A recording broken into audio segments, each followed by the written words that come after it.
اینی که عنکبوت بیاد. خب دو عنکبوت من برمیگردم میاد من همونو عنکبوت میاد.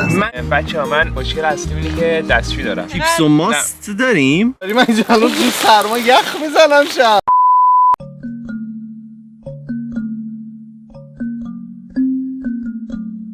من دو تا ترس دارم از کلا این قضیه توی جنگل موندن. یکی اینه که عنکبوت بیاد. خب دو عنکبوت من برمیگردم میاد من همونو عنکبوت میاد. من یه دونه عنکبوت ببینم همونو سوار ماشین میشم برمیگردم.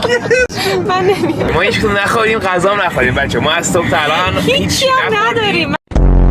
حالا گزید میخواین چند تا فان فکت بهتون بگم؟ فان فکت 2 هفته پیش یه دونه خرس یکی از خوکای توی اونجا رو خورد.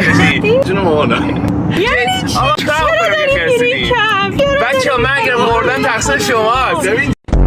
تو شک چه نیاوردی بندازی؟ این که سنگ زیرمون الان.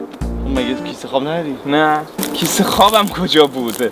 یکی خوابم من بگه. شب میخوای من قیافم به کسی میخوره که کیسه چادر خواب. دیگه، یا چادر یا کیسه خواب. ما چادر رو انتخاب کردیم. ما آبشوی چادر رو داریم ایمان. چادر جدی نداری؟ نه یاری من اینجا الان تو سرما یخ میزنم شب. سرد میشه؟ تو دل کوهیم. الان یک باورم نمیشه که چادر رو تونستین درازه. من باورم نمیشه اومدیم کم. من نمیدونم چرا اینجام.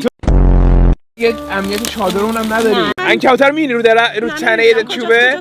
رو تنه چوبه است. بیایم بریم از اینجا بریم. بریم یه جای دورتر. بریم یه جای. یه ذره ترسیدم. حالا نمیدونم شما چی. بچه‌ها من مشکل اصلی اینه که دستشویی دارم.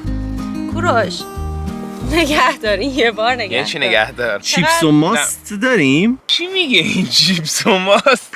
بعضیاتون میدی بدبختی. من موندم اصلا زنده بمونی. احساس کنم تو راست بازی کردی روز اولمونه تو راست. یعنی هیچی نداریم.